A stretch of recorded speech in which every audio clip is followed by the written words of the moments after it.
El título de ese libro proviene de una frase que yo escuché hace ya muchos años en una comunidad maya de Guatemala. Probablemente ustedes saben, o algunos de ustedes saben, que en la cultura maya, es la única de las Américas, la cultura maya, en la que el tiempo funda el espacio.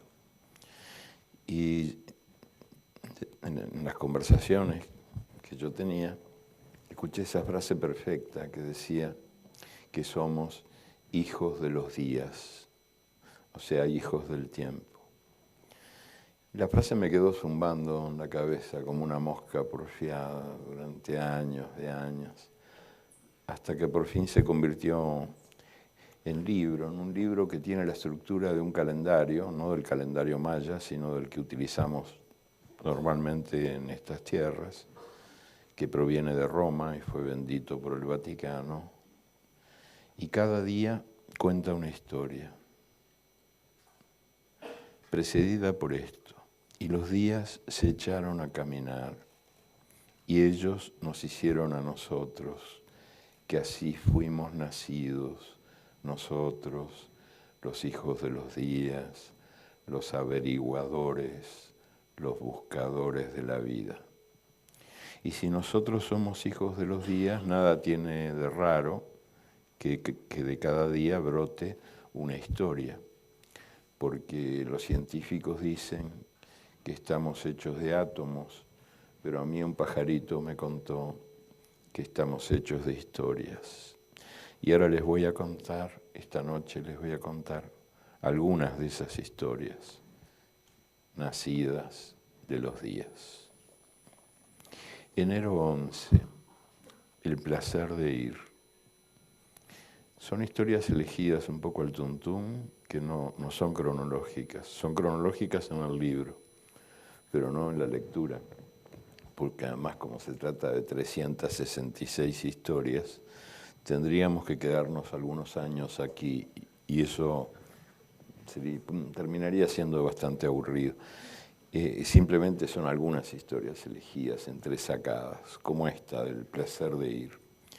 En 1887 nació en el día de hoy, enero 11, en Salta, en el norte argentino, el hombre que fue Salta, Juan Carlos Dávalos, fundador de una dinastía de músicos y poetas. Según dicen los decires, él fue el primer tripulante de un Ford T, un Ford a bigotes, como se llamaba, en aquellas comarcas. Por los caminos venía su Ford T, roncando, humeando, lento, lento venía hasta... Las tortugas se sentaban a esperarlo.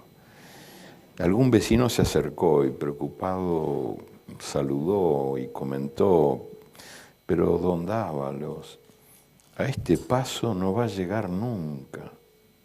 Y él aclaró: yo no viajo por llegar, viajo por ir. Enero 26, segunda fundación de Bolivia. En el día de hoy del año 2009, el plebiscito popular dijo sí a la nueva constitución propuesta por el presidente Evo Morales. Hasta este día los indios no eran hijos de Bolivia, eran nada más que su mano de obra.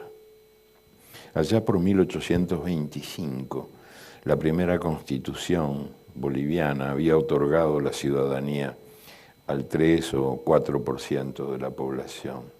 Los demás, indios, mujeres, pobres, analfabetos, no fueron invitados a la fiesta. Y esto fue así en toda América, no solo en Bolivia. Fue así de norte a sur. La primera constitución de los Estados Unidos, por ejemplo, establecía que un negro equivalía a las 3/5 partes de una persona.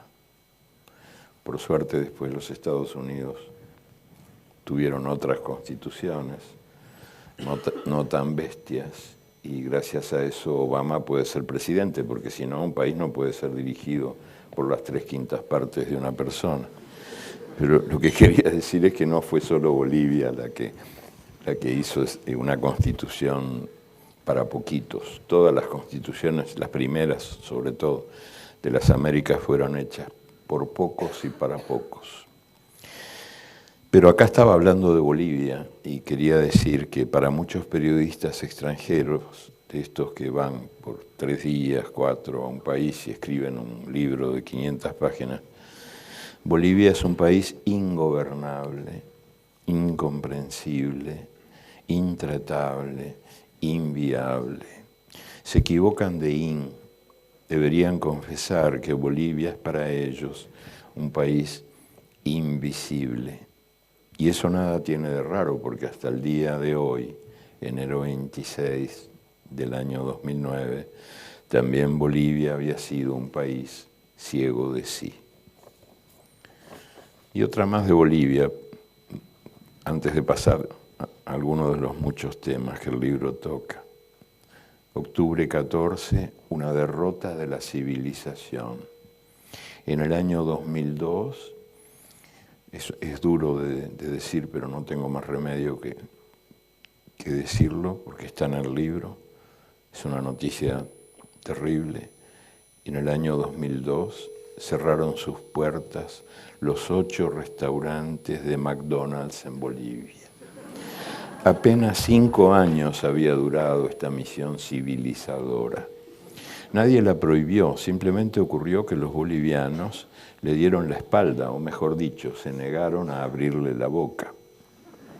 Estos ingratos se negaron a reconocer el gesto de la empresa más exitosa del planeta, que desinteresadamente honraba al país con su presencia. El amor al atraso impidió que Bolivia se pusiera al día con la comida rápida y los vertiginosos ritmos de la vida moderna. Las empanadas caseras derrotaron al progreso. Los bolivianos siguen comiendo sin apuro, en lentas ceremonias, tosudamente apegados a los antiguos sabores nacidos en el fogón familiar. Se ha ido, para nunca más volver. La empresa que en el mundo entero se dedica a dar felicidad a los niños, a echar a los trabajadores que se sindicalizan y a multiplicar a los gordos.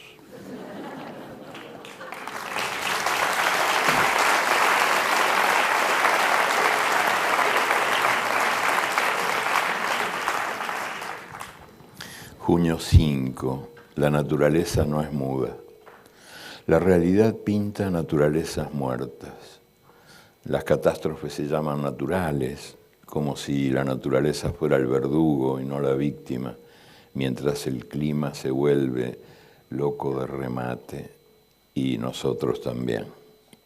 Hoy, junio 5, es el Día del Medio Ambiente, un buen día para celebrar la nueva constitución de un país llamado Ecuador, que en el año 2008, por primera vez en toda la historia de la humanidad, reconoció a la naturaleza como fuente y sujeto de derecho.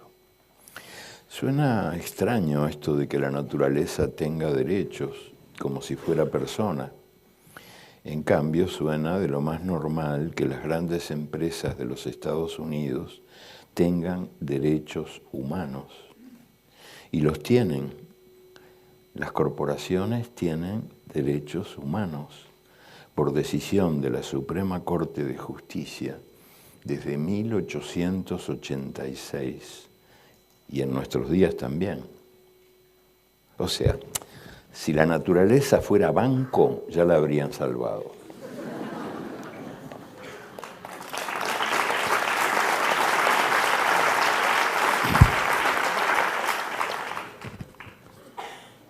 Abril 12, la fabricación del culpable. Un día como hoy del año 33, día más, día menos, Jesús de Nazaret murió en la cruz. Sus jueces lo condenaron por incitación a la idolatría, blasfemias y superstición abominable. Unos siglos después, los indios de las Américas y los herejes de Europa fueron condenados por esos mismos crímenes exactamente los mismos, y en nombre de Jesús se les aplicó castigo de azote, horca o fuego. Marzo 17. Ellos supieron escuchar. Carlos y Gudrun Lenkersdorf habían nacido y vivido en Alemania. En el año 1973, estos ilustres profesores viajaron a México y entraron al mundo maya, a una comunidad tojolabal, y un día como hoy se presentaron diciendo: hemos venido a aprender. Los indígenas callaron y un buen rato pasó antes de que alguno explicó ese silencio. Dijo: es que es la primera vez que alguien nos dice eso. Y aprendiendo se quedaron allí Gudrun y Carlos durante años de años. De la lengua maya aprendieron que no hay jerarquía que separe al sujeto del objeto, porque yo bebo el agua que me bebe y soy mirado por todo lo que miro. Y aprendieron también aprendieron a saludar así, de maya manera: yo soy otro tú, tú eres otro yo. Octubre 12, el descubrimiento. Ya por la fecha se habrán dado cuenta. En 1492 los nativos descubrieron que eran indios, descubrieron que vivían en América, descubrieron que estaban desnudos, descubrieron que existía el pecado, descubrieron que debían obediencia a un rey y a una reina de otro mundo y a un Dios de otro cielo, y que ese Dios había inventado la culpa y el vestido, y ese Dios fue calumniado por quienes le atribuyeron la orden de que fuera quemado vivo quien adorara al sol y a la luna y a la tierra y a la lluvia que la moja. Agosto 13.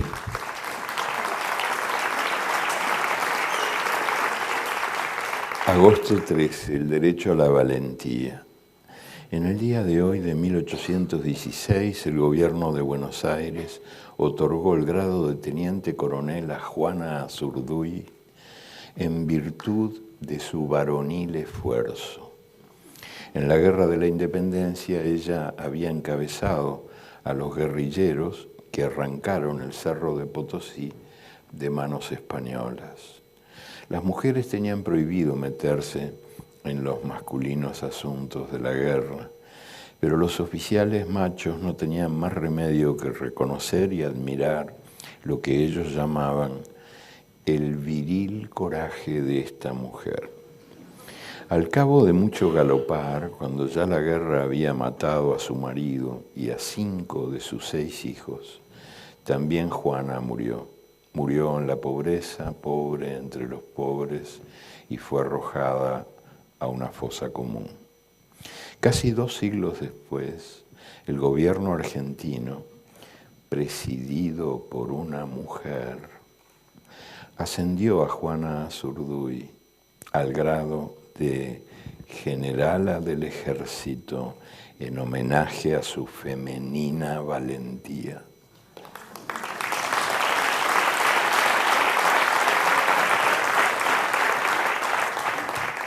Quiero aprovechar para hablar de otra mujer que murió hace poquito, una amiga mía boliviana, Domitila Barrios, de Chungara, era su nombre de casada, después se divorció, tenía 10 hijos.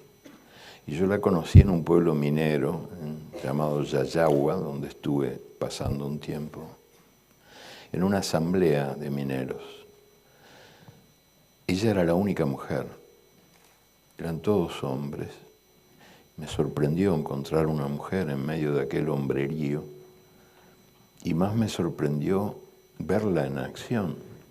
Ella se alzó entre todos, interrumpió una discusión que llevaba ya mucho rato y dijo: yo quiero preguntar es Tito quiero preguntar, ¿cuál es nuestro enemigo principal? Y entonces se alzaron voces que decían la burguesía, la oligarquía, el ejército, la tecnocracia. Y ella corrigió: no, compañeros, no.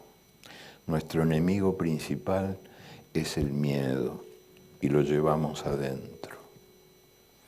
Un tiempo después, en otro viaje posterior a Bolivia, la encontré de nuevo en la plaza principal de La Paz, sentada en medio de la plaza junto con otras 4 mujeres que también venían de la región minera de Oruro, las 5 sentaditas ahí en medio de la plaza, con unos carteles que advertían que estaban en huelga de hambre hasta que cayera la dictadura del general Banzer.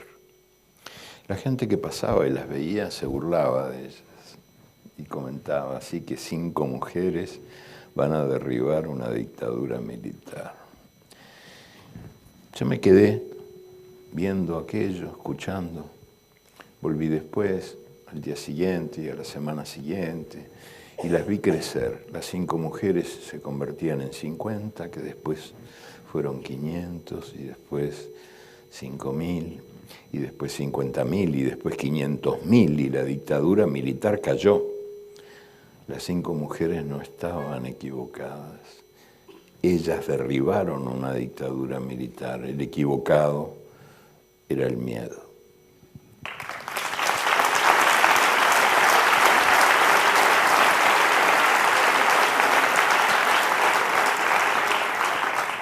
Febrero 8, la besación general. En 1980 estalló en la ciudad brasileña de Sorocaba una insólita manifestación popular.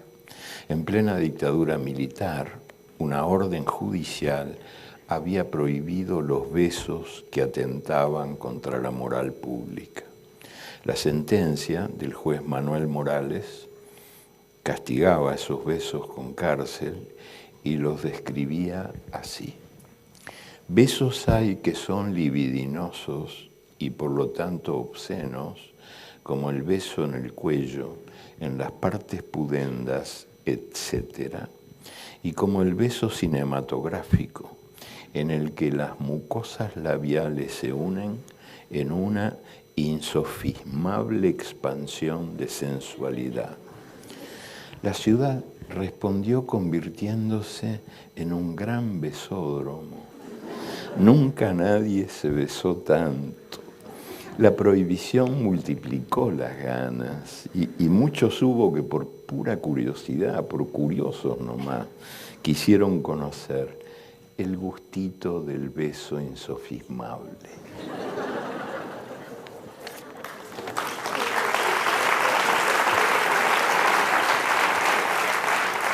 Diciembre 18, los primeros exiliados.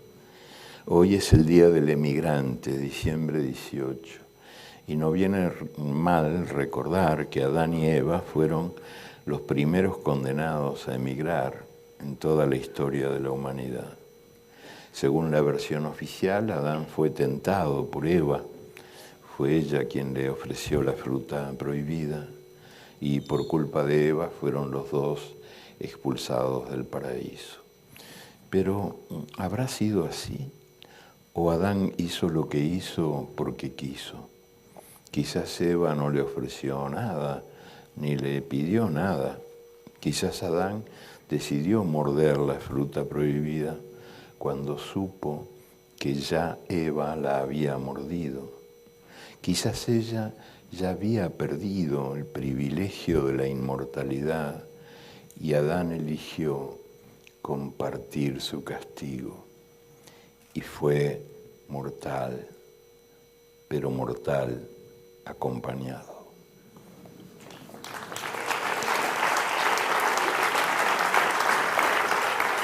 Mayo 16, marcha al manicomio. Los meros y otros peces, los delfines, los cisnes, los flamencos, los albatros, los pingüinos, los bisontes, los avestruces, los osos koalas, los orangutanes y otros monos, las mariposas y otros insectos, y muchos más parientes nuestros del reino animal tienen relaciones homosexuales, hembra con hembra, macho con macho, por un rato o para siempre.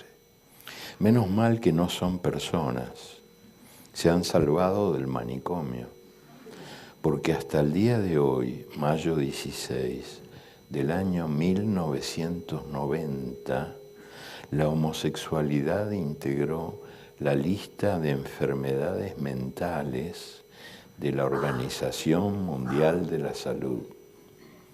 Se ve que estos súper expertos en asuntos de la virtud y de la carne nunca habían escuchado la hermosa canción de Milton Nascimento que dice que toda forma de amor vale amar, toda forma de amor vale cantar, toda forma de amor vale la pena.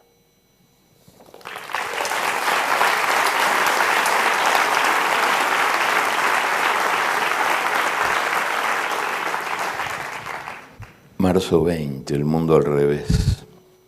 Como el mundo está al revés, a veces es un buen ejercicio de imaginación, darlo vuelta, ¿no?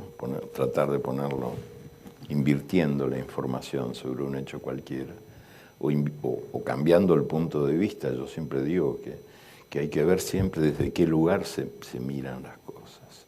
Desde el punto de vista de una lombriz, por ejemplo, un plato de espaguetis es una orgía. Y eso viéndolo, claro, hay que tener en cuenta que hay una multiplicidad de puntos de vista posibles, ¿no? Y estamos acostumbrados a aceptar, a obedecer el punto de vista único, el que se ofrece como verdad única, que es siempre el punto de vista de los amos del mundo, de los dueños del poder. Y entonces yo suelo hacer ejercicios de imaginación, leyendo las noticias al revés, como en este caso. El 20 de marzo del año 2003, los aviones de Irak bombardearon los Estados Unidos. Tras las bombas, las tropas iraquíes invadieron el territorio norteamericano, hubo numerosos daños colaterales, muchos civiles estadounidenses, en su mayoría mujeres y niños, perdieron la vida o fueron mutilados. La guerra era inevitable.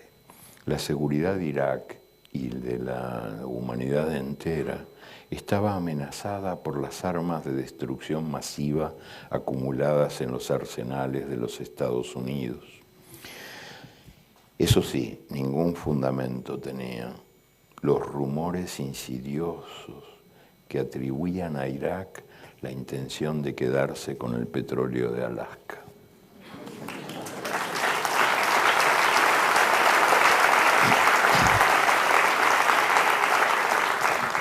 En realidad hubo de verdad una invasión al revés, pero duró nada más que un día y medio. Marzo 9, en la madrugada de hoy del año 1916, Pancho Villa atravesó la frontera, incendió la ciudad de Columbus, mató a algunos soldados, se llevó unos cuantos caballos y municiones, y al día siguiente regresó a México para contar su hazaña. Esta fugaz incursión, un día y medio, de los jinetes mexicanos de Pancho Villa, fue la única invasión que los Estados Unidos han sufrido en toda su historia. En cambio, este país ha invadido y sigue invadiendo a casi todos los demás. Desde 1947 su Ministerio de Guerra se llama Ministerio de Defensa y su presupuesto de guerra se llama Presupuesto de Defensa. El nombre es un enigma más indescifrable que el misterio de la Santísima Trinidad.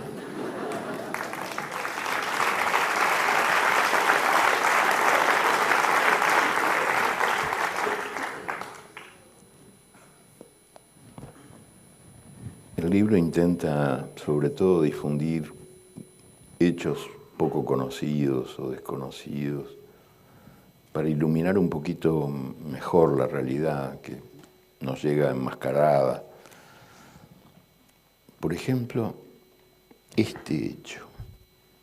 Julio 1, Julio I, un terrorista menos. En el día de hoy, del año 2008, o sea, hace 4 años, el gobierno de los Estados Unidos decidió borrar a Nelson Mandela de la lista de terroristas peligrosos para la seguridad nacional de los Estados Unidos. Durante 60 años, el africano más prestigioso de todos había integrado ese tenebroso catálogo.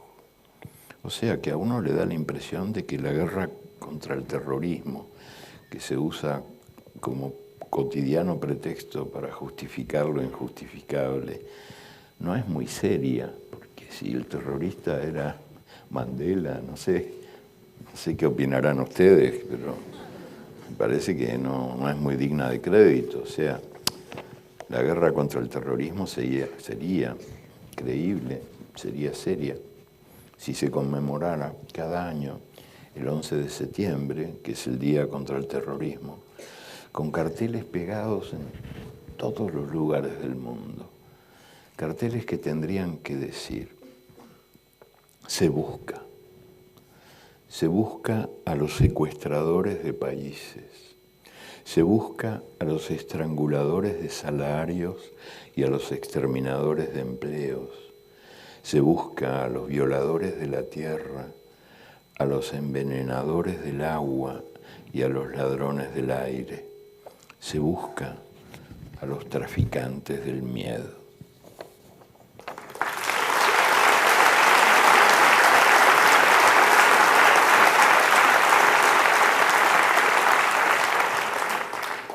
Octubre 17, guerras calladas.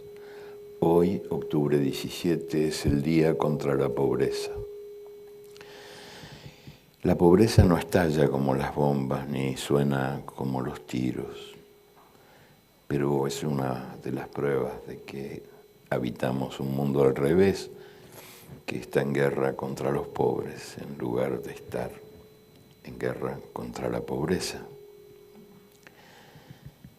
De los pobres sabemos todo: en qué no trabajan, qué no comen, cuánto no pesan, cuánto no miden, qué no tienen, qué no piensan, qué no votan, en qué no creen. Solo nos falta saber por qué los pobres son pobres. ¿Será porque su desnudez nos viste y su hambre nos da de comer?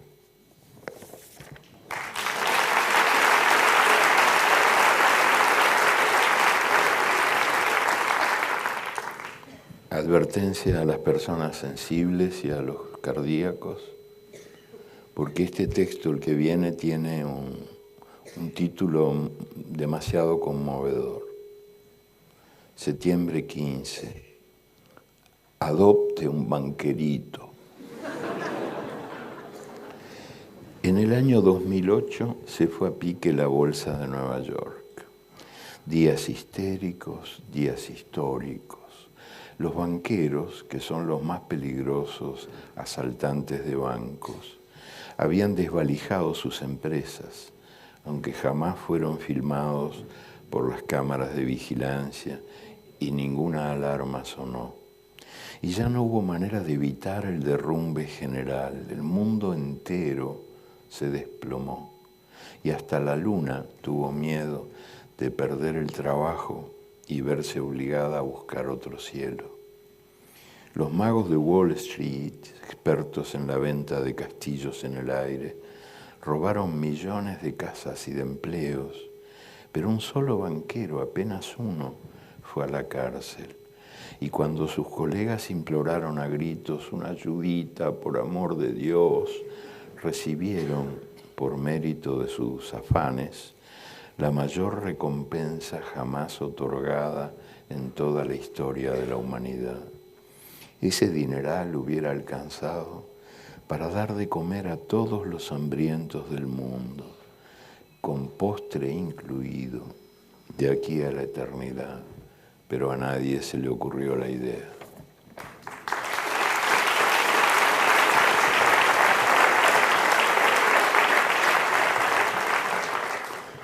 Yo estoy metido en una guerra privada contra la inflación palabraria, que me parece bastante más dañina que la inflación monetaria, al menos en los países que son los míos, ¿no?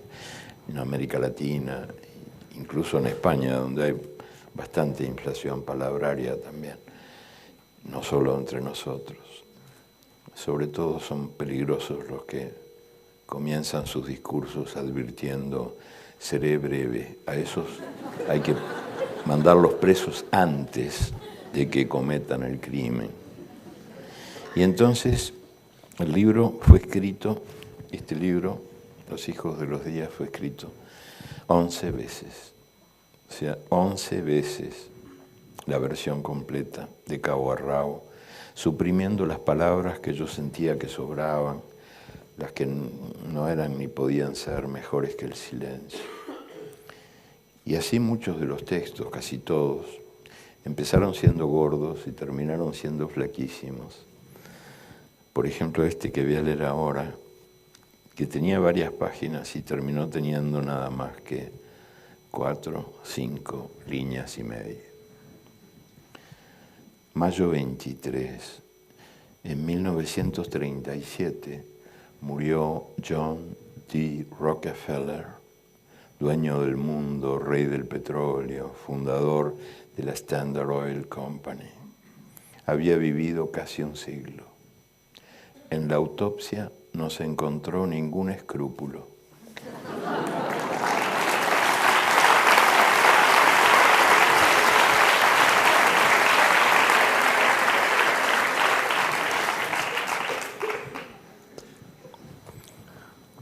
¿Por qué fracasan las reuniones cumbres? Yo leo en los diarios cada 3, 4 días una nueva reunión cumbre, que también fracasa, como las anteriores y las siguientes.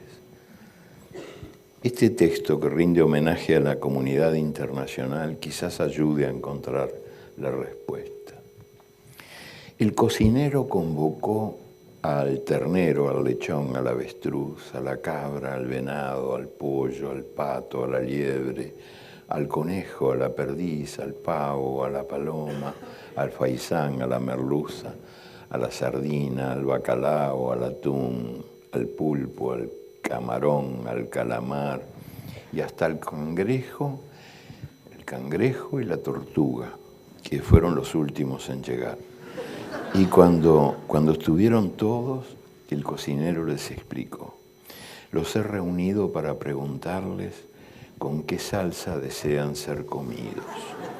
Entonces alguno de los invitados murmuró: yo no quiero ser comido de ninguna manera. Y el cocinero dio por finalizada la reunión.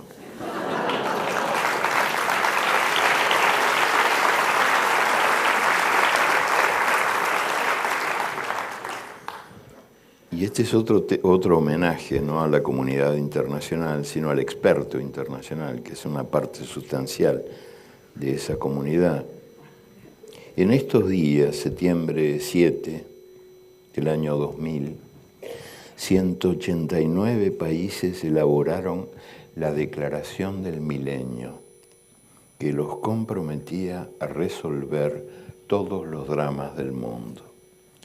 El único objetivo que se ha cumplido, estamos en el 2012, han pasado 12 años, no figuraba en la lista. El único objetivo que se cumplió: se ha logrado multiplicar la cantidad de expertos necesarios para llevar adelante tan difíciles tareas. Según escuché decir en Santo Domingo, uno de esos expertos multiplicados estaba recorriendo las afueras de la ciudad cuando se detuvo ante el gallinero de doña María de las Mercedes Holmes y le preguntó: si yo le digo exactamente cuántas gallinas tiene, ¿usted me da una? Y encendió su computadora tablet con pantalla táctil, activó el GPS, se conectó a través de su teléfono celular 3G con el sistema de fotos satelitales y puso en funcionamiento el contador de píxeles. Usted tiene 132 gallinas y atrapó una. tenía derecho a quedarse porque era verdad. Doña María de las Mercedes, sin embargo, no se quedó callada y le preguntó: si yo le digo en qué trabaja usted, ¿me devuelve la gallina? Y entonces le dijo: usted es un experto internacional. Yo me di cuenta enseguida, porque vino sin que nadie lo llamara. Se metió en mi gallinero sin pedir permiso. Me dijo algo que yo ya sabía y me cobró por eso.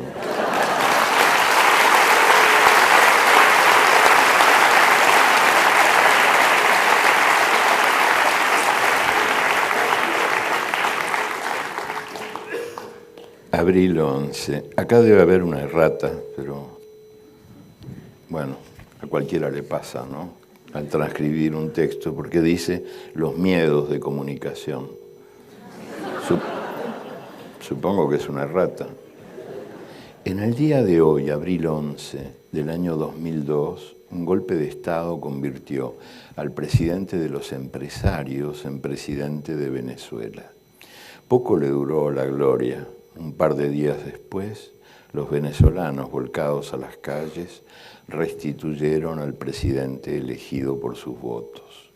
Las grandes televisoras y las radios de mayor difusión de Venezuela habían celebrado el golpe, pero no se enteraron de que la pueblada había devuelto a Hugo Chávez a su legítimo lugar.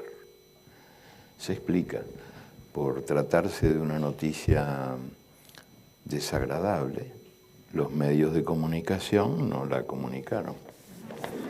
Simplemente.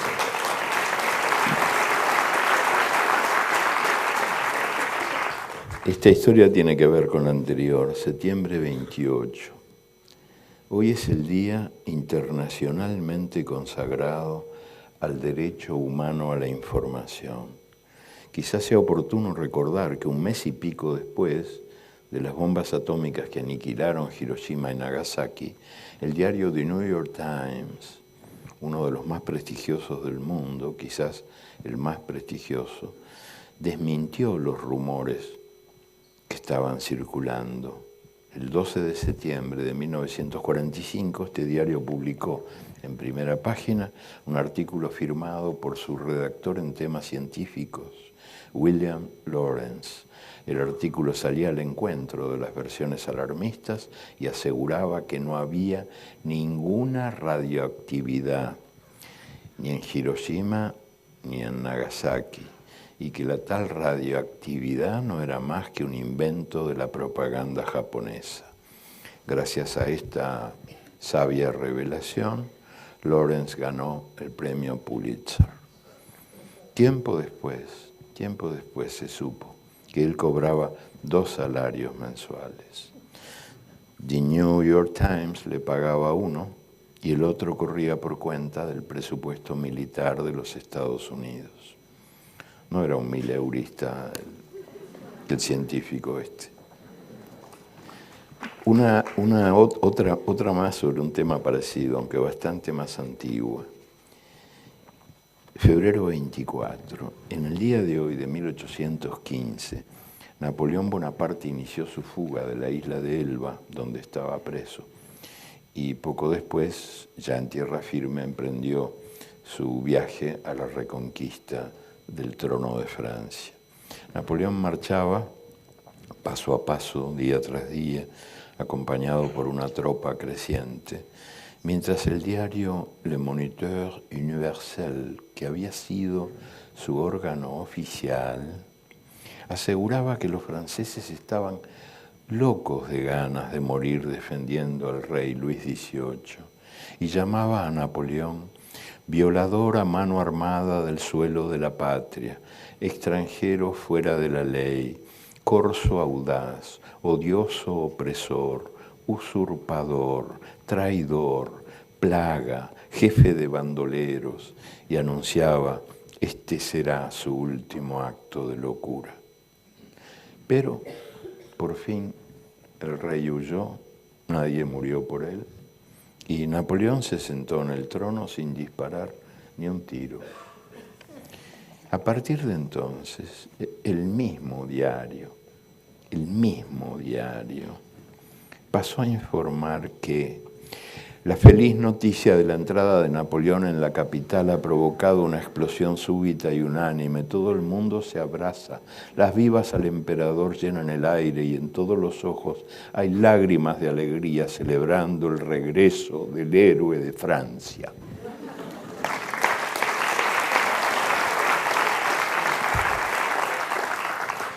El reino del miedo, junio 26.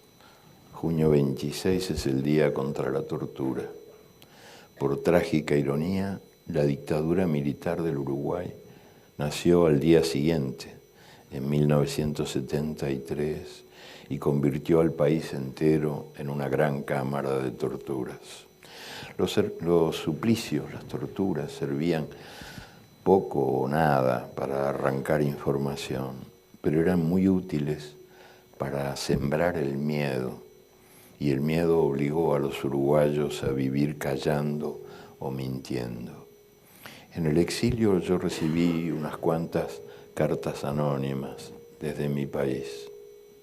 Una de esas cartas decía: es jodido mentir y es jodido acostumbrarse a mentir, pero peor que mentir es enseñar a mentir, y yo tengo 3 hijos.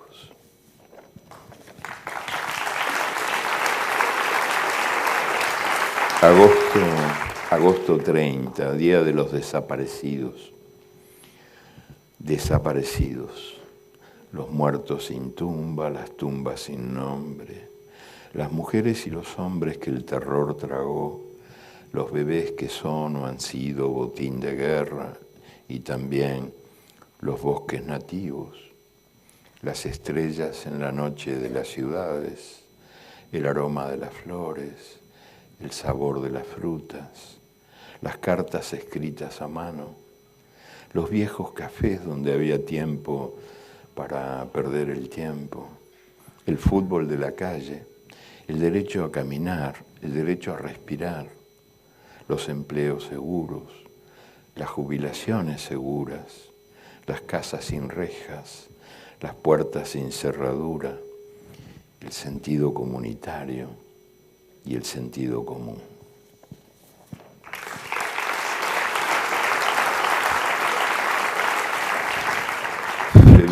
Febrero 16, el Plan Cóndor. Macarena Gelman fue una de las muchas víctimas del Plan Cóndor, que así se llamó el mercado común del terror articulado por las dictaduras militares sudamericanas. La madre de Macarena estaba embarazada de ella cuando los militares argentinos la enviaron al Uruguay por algún intercambio de favores. La dictadura uruguaya se hizo cargo del parto, mató a la madre y regaló a la hija recién nacida a un jefe policial. Ahora Macarena no consigue recordar ni una sola noche de paz en toda su infancia. Ella dormía siempre atormentada por una pesadilla que se repetía noche tras noche. Unos hombres armados hasta los dientes se metían en su cuarto buscándola, y ella se escondía bajo las frazadas y despertaba llorando. Macarena no entendía esa pesadilla inexplicable hasta que conoció, muchos años después, la verdadera historia de su vida. Y supo quién había sido su madre, de la que nada sabía, una militante del movimiento estudiantil argentino, perseguida por la cacería militar que por fin la había atrapado y la había enviado a la muerte. Y recién entonces, ya crecida, ya mujer, Macarena descubrió que allá en la infancia ella había soñado los pánicos de su madre que en el vientre la estaba modelando mientras huía de esos hombres armados hasta los dientes.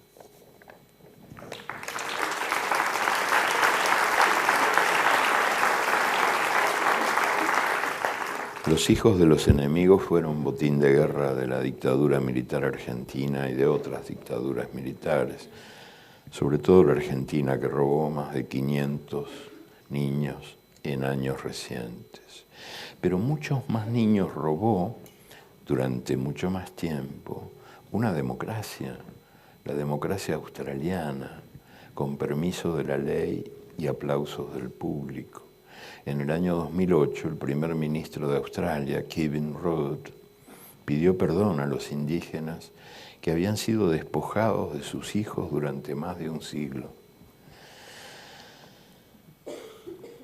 Los niños habían sido distribuidos entre las familias blancas para salvarlos de la delincuencia y para civilizarlos y alejarlos de las costumbres salvajes, para blanquear a los negros, como se decía. Y otros niños robados hubo en otros lugares, de los que también se sabe poco o casi nada. Por ejemplo, aquí, en España, el coronel Antonio Vallejo Nájera, psiquiatra supremo en la España del generalísimo Francisco Franco, había sentenciado: el marxismo es la máxima forma de la patología mental. Él había estudiado en las cárceles a las madres republicanas y había comprobado que tenían instintos criminales para defender la pureza de la raza ibérica amenazada por la degeneración marxista y la criminalidad materna. Miles de niños recién nacidos o de muy corta edad, hijos de padres republicanos, fueron secuestrados y arrojados a los brazos de las familias devotas de la cruz y de la espada. ¿Quiénes fueron esos niños? ¿Quiénes son tantos años después? La dictadura franquista inventó documentos falsos que les borraron las huellas y dictó orden de olvidar. Robó los niños y también robó la memoria.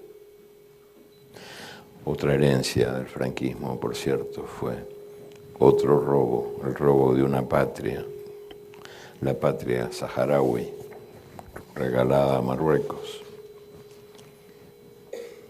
Y aprovecho día de paso para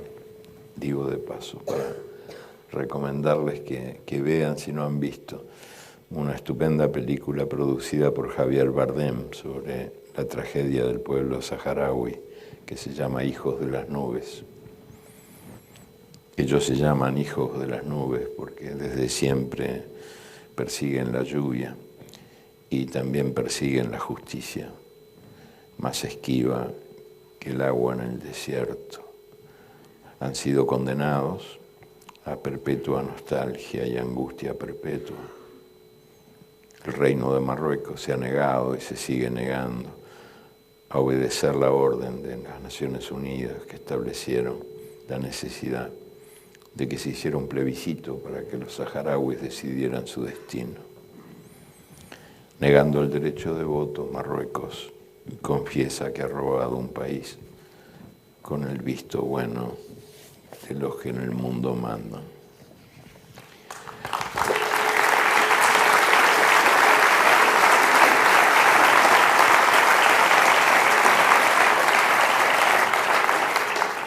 Agosto 25, el rescate de la ciudad prisionera.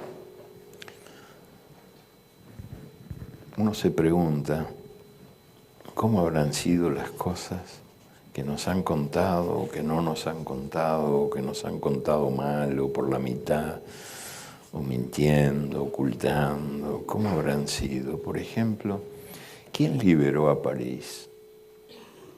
Al amanecer del 25 de agosto de 1944, París enloqueció.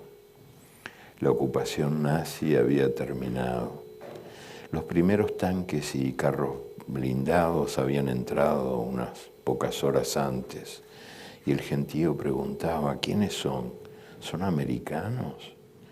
Pero los nombres de esos tanques y esos blindados, torpemente escritos con pintura blanca, decían Guadalajara, Ebro, Teruel, Brunete, Madrid, Don Quijote, Durruti.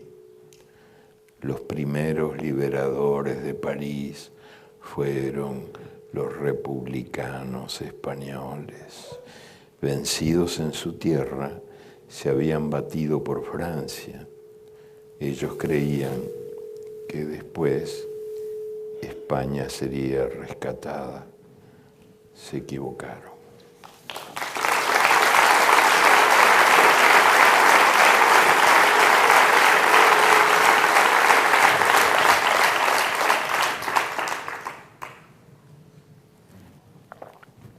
Otra pregunta que ha sido mal contestada.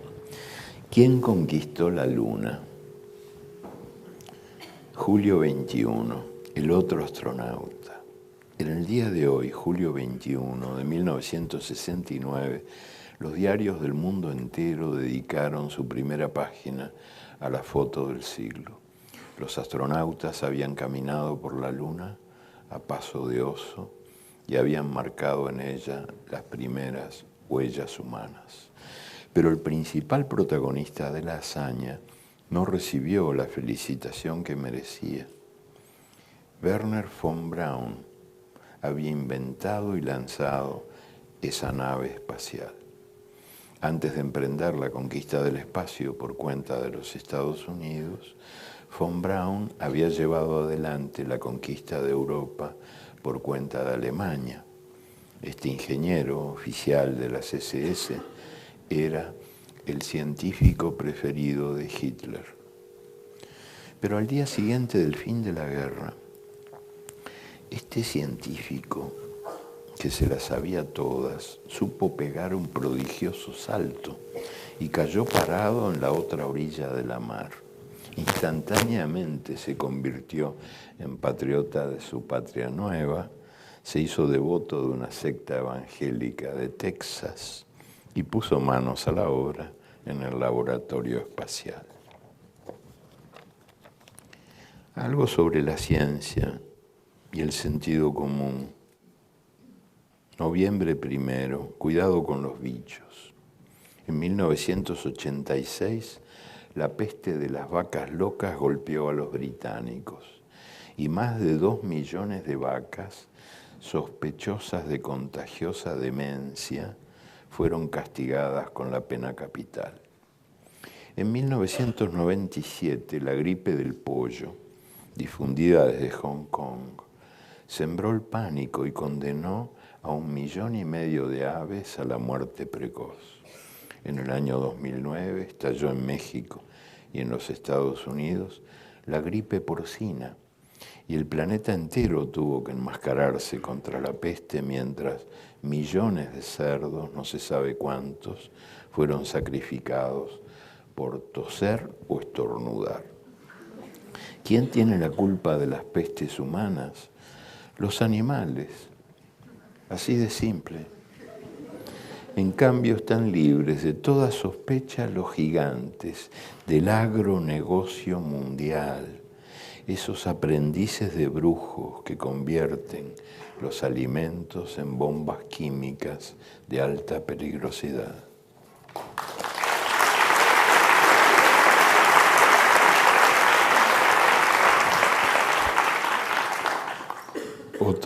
Otro caso de atentado contra el sentido común. El 10 de noviembre fue el Día de la Ciencia. Es el Día de la Ciencia, 10 de noviembre. Y un médico brasileño, Drauzio Varela, celebró el Día de la Ciencia estudiando las estadísticas internacionales más serias y pudo comprobar que el mundo estaba destinando 5 veces menos dinero, 5 veces menos dinero a la cura del mal de Alzheimer que a los estímulos para la sexualidad masculina y a las siliconas para la belleza femenina. O sea, que de aquí a unos años vamos a tener viejas de tetas enormes y viejos de penes duros, pero ninguno conseguirá recordar para qué sirven.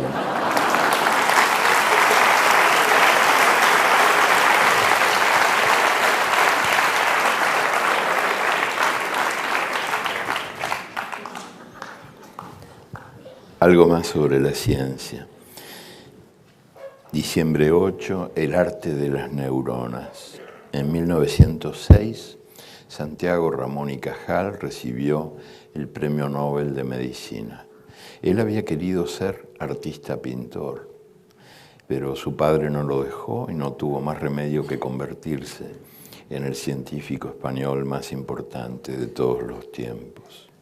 Se vengó dibujando lo que descubría. Sus paisajes del cerebro competían con Miró, con Klee.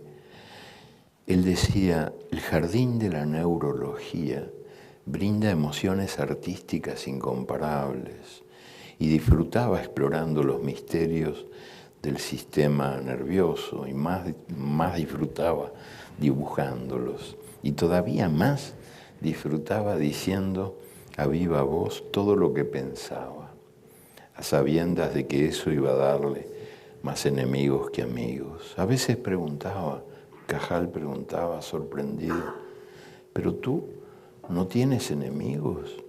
¿Cómo que no? Es que jamás dijiste la verdad, es que jamás amaste la justicia. Casi idéntico es lo que alguna vez escribió mi maestro Ambrose Bierce, el muy amigo de Mark Twain, un estupendo escritor norteamericano, que escribió, quien no tiene enemigos no merece tener amigos.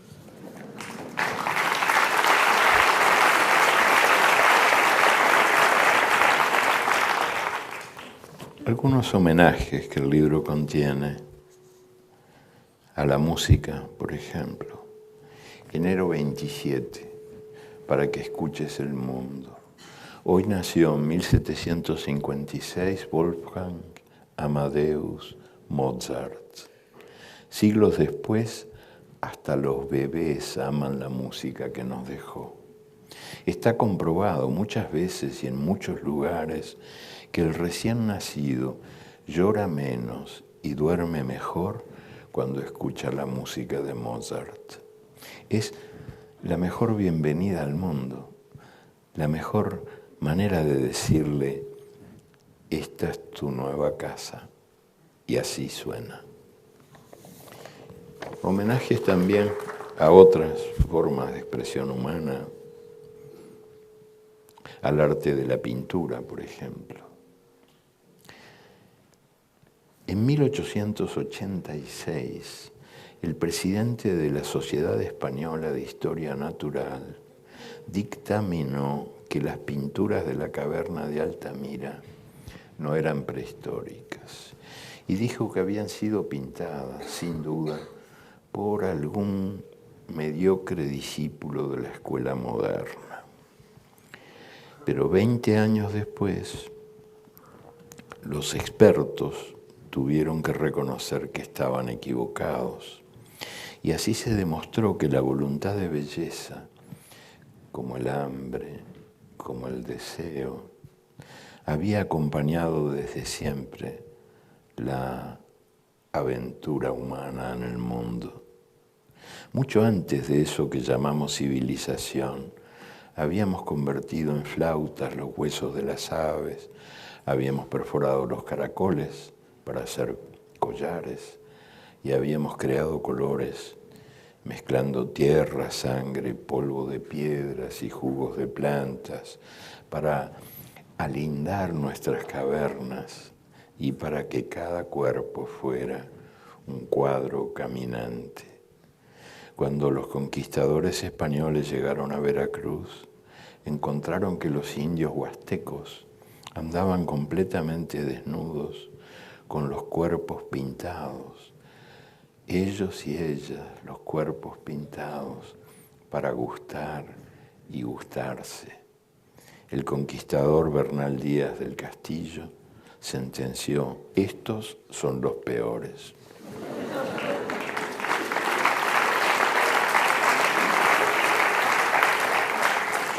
Un homenaje a la poesía también. Mayo 10, el imperdonable. Homenaje a la poesía a un poeta que fue mi hermano. El poeta Roque Dalton era jodón y respondón. Nunca aprendió a callar ni a obedecer y ejercía un desafiante sentido del humor y del amor. En la noche de hoy, mayo 10 del año 1975, sus compañeros de la guerrilla de El Salvador lo mataron de un balazo mientras dormía. Criminales, criminales. Los militantes que matan para castigar la discrepancia son tan criminales como los militares que matan para perpetuar la injusticia.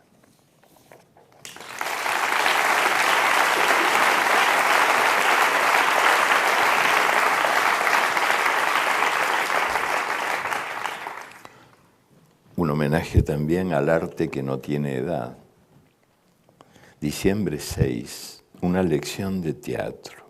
En el día de hoy de 1938, el Comité de Actividades Antiamericanas, que ya existía mucho antes que el senador McCarthy le diera fama mundial, ese comité que funcionaba en Washington interrogó a Hallie Flanagan. Hallie Flanagan era una mujer que dirigía los teatros públicos. Joe Starnes, diputado por Alabama, tuvo a su cargo el interrogatorio. A propósito de un artículo escrito por Hallie, le preguntó: usted cita a un tal Marlowe. ¿Él es comunista? Bueno, disculpe, diputado, pero se trata de una cita de Christopher Marlowe. Sí, díganos quién es, para tener una referencia precisa. Bueno, diputado, él fue el mayor dramaturgo inglés antes de Shakespeare. Ah, claro. Sí, hasta en el teatro griego encontramos gente así, ¿eh? Muy cierto, diputado, muy cierto. Yo creo que hasta Eurípides fue también uno que enseñaba la conciencia de clase, eso me han dicho. Bueno, puede ser, diputado. Yo creo que sí, que todos los dramaturgos griegos fueron por lo menos acusados de eso. Ay, suspiró el diputado Starnes, así que no podemos decir cuándo empezó esto.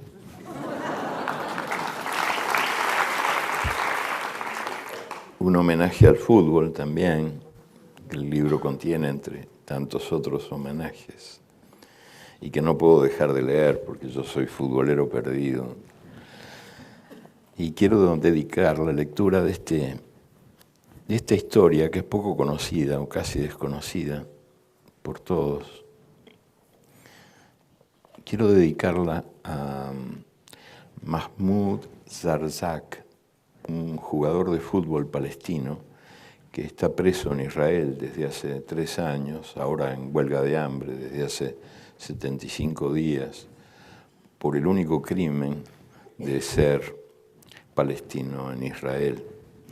Y quiero dedicarla también al Club Athletic de Bilbao, cuya sede visité en estos días, estuve en la catedral, por su excepcional sentido de la dignidad. El texto se llama El gol del siglo, julio 13.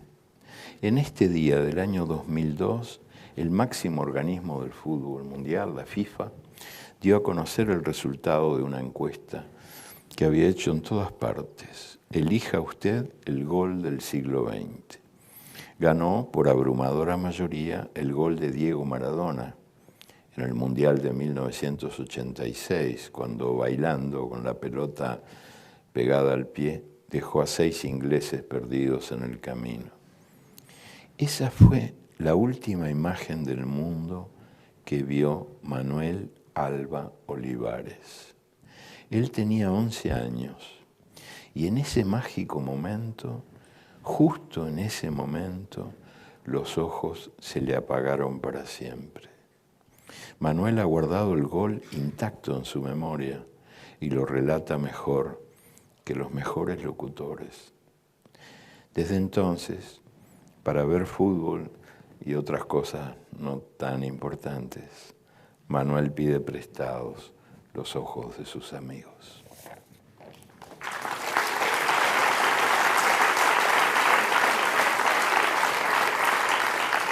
Hablando de fútbol, un homenaje a la lucha contra el racismo. Julio 17. En el año 2001 resultó sorprendente el partido de fútbol entre los equipos de Treviso y Génova en el norte de Italia. Un jugador del Treviso, Hakim Omolade, africano de Nigeria, recibía frecuentes silbidos, insultos, cantitos racistas en los estadios italianos, sobre todo en el norte, donde a veces le tiraban bananas o le hacían ruidos de monos, de gorilas. Pero en el día de hoy, julio 17 del año 2001, hubo silencio. Los energúmenos callaron, porque los otros 10 jugadores del Treviso jugaron el partido con las caras pintadas de negro. Era su manera de decirle a su compañero: todos somos tú.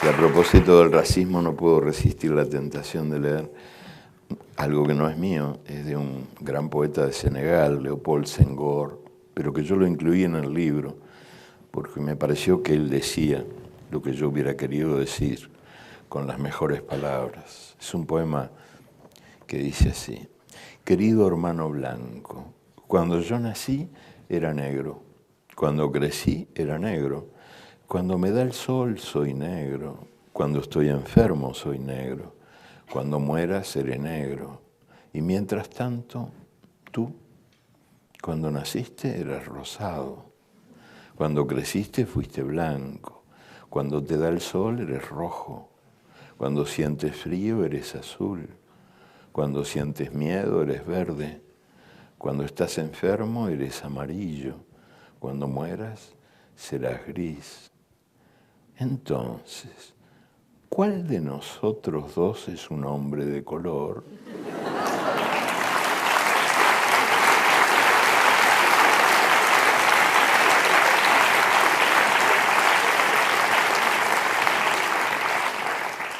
El viaje de la palabra.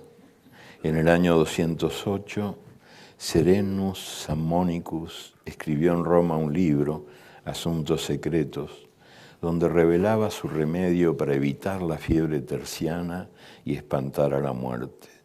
Este médico de 2 emperadores, poeta, dueño de la mejor biblioteca de su tiempo, proponía un remedio infalible: colgarse al pecho una palabra y protegerse con ella noche y día.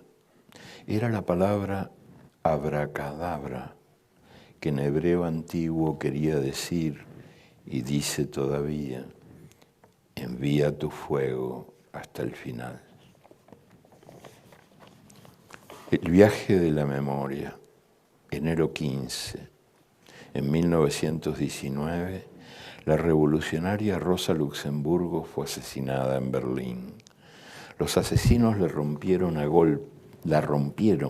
Rosa la rompieron a golpes de fusil y la arrojaron a las aguas de un canal. En el camino, Rosa Luxemburgo perdió un zapato. Alguna mano recogió ese zapato, tirado en el barro. Ella había vivido su vida entera peleando por un mundo donde la justicia no fuera sacrificada en nombre de la libertad, ni la libertad fuera sacrificada en nombre de la justicia. Cada día alguna mano recoge esa bandera tirada en el barro como el zapato.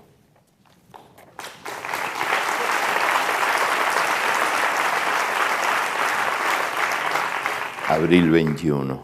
Ocurrió en España, en un pueblo de La Rioja, en el anochecer de abril 21 del año 2011, el año pasado, durante la procesión de Semana Santa. Una multitud acompañaba callada el paso de Jesucristo y de los soldados romanos que lo iban castigando a latigazos. En silencio, absoluto silencio, hasta que una voz rompió el silencio. Montado en los hombros de su padre, Marcos Rabasco gritó al azotado, gritó a Jesús: ¡defiéndete! ¡Defiéndete! Marcos tenía 2 años, 4 meses y 21 días de edad. Y esta historia se llama El Indignado. Muchas gracias.